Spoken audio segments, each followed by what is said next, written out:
கர்த்தருடைய பரிசுத்த நாமத்துக்கு மகிமை உண்டாகட்டும்.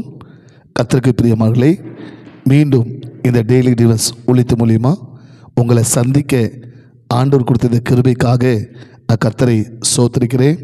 இந்த டெய்லி டிவன்ஸ் ஒளித்து மூலியமாக இந்த வார்த்தையை கேட்குற, பார்க்குற, விசுவாசிக்கிற உங்களை யாவரையும் ஆண்டவராக இயேசு கிறிஸ்து வல்லமுள்ள நாமத்தில் அடியேன் உங்களை மனதார வாழ்த்துகிறேன், உங்களை ஆசீர்வதிக்கிறேன். ஆமேன்.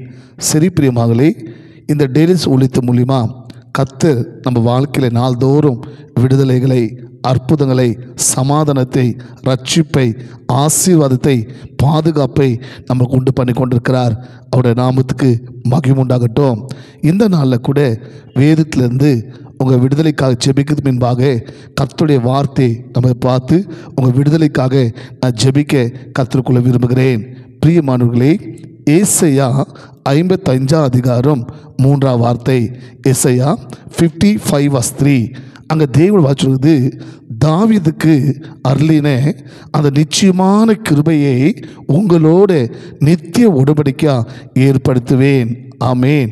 என் அன்பு சகோதரா, என் அன்பு சகோதரி, இந்த டெய்லி நியூஸ் ஒளித்து மூலிமா இன்னைக்கு கர்த்தர் உங்களோட பேசுகிற வார்த்தை, நான் தாவீதுக்கு அருளின அந்த நிச்சயமான கிருபை உங்களோட நித்திய உடன்படிக்கையாக ஏற்படுத்துவேன். ஆமேன். தாவீதின் தேவன் தான் நம்ம தேவன். தாவீதுக்கு தேவன் அருளின அந்த நிச்சயமான கிருபை ஏசப்பா சொல்றாரு, என் அன்பு மகனே, என் அன்பு மகளே, நான் இந்த நிச்சயமான கிருபையை, தாவீதுக்கு அருளின இந்த நிச்சயமான கிருபையை உங்களோடு நித்திய உடன்படிக்கையா நான் ஏற்படுத்துகிறேன்.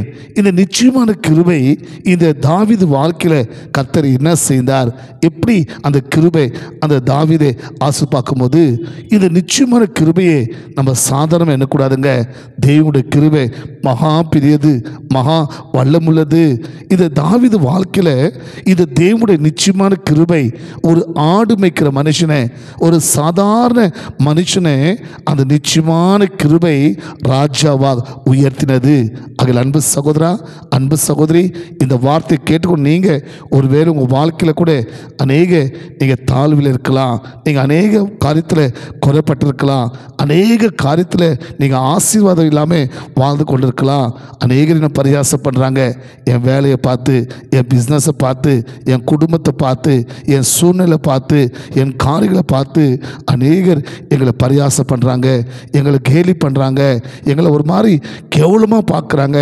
நினைக்கிற சகோதரா, நினைக்கிற சகோதரி, இன்னைக்கு தாவீதுக்கு அருளின இந்த நிச்சயமான கிருபை உங்கள் வாழ்க்கையை உயர்த்த போகிறது, உங்கள் வாழ்க்கையை ஆசீர்வதிக்க போகிறது. இந்த நிச்சயமான கிருபை உங்கள் கொம்பை உயர்த்த போகுது. பாருங்க, தாவீது ஒரு சாதாரண ஆடு மேய்க்கிற மனுஷன், ஆனால் இந்த நிச்சயமான கிருபை அவனை ராஜாவா உயர்த்தினது. எசப்பட கேட்கலாமா, எசப்பா, தாவீதுக்கு அருளின அந்த நிச்சயமான கிருபை எனக்கும் என் குடும்பத்துக்கும் அனுகிரகிங்கப்பா, எங்களை உயர்த்துங்க சுவாமி. உங்கள் கிருபை எங்களை ஆஸ்வதிக்கட்டும், உங்கள் கிருபை எங்களை உயர்த்தட்டும், உங்கள் கிருபை எங்களை மேல்மையாக வைக்கட்டும். ஜெபிக்கலாமா? கேட்டு அந்த ஆசை பெற்றுக்கலாமா? தகப்பனே, இதோ இந்த நல்ல வேலைக்கு சோத்திரப்பா, இந்த டெய்லி டிவன்ஸ் மூலிமா உங்களோட வார்த்தையை கேட்டு அப்பா, தாவீதுக்கு அருளின அந்த நிச்சயமான கிருபை எனக்கும் என் குடும்பத்துக்கும் அனுகிரகிங்கப்பான்னு ஜெபித்து கொண்டிருக்கிற வாழ்க்கையில் அப்பா, இந்த நிச்சயமான கிருபை ஒரு ஆடு மேய்க்கிற மனுஷனை ராஜாவை உயர்த்தினப்பா, அதே கிருபை இந்த வார்த்தை கேட்டு விசுவாசத்தோடு ஜெபித்து கொண்டிருக்கிற வாழ்க்கையில் கர்த்தர் ஒரு உயர்வை, ஒரு மேல்மையை, ஒரு ஆசீர்வாதத்தை கர்த்தர் இந்த கிருபை உண்டாக்கியதுக்காக சோத்திரப்பா. ஆசீர்வதிக்கிற நல்ல பிதாவே. ஆமீன். God bless you.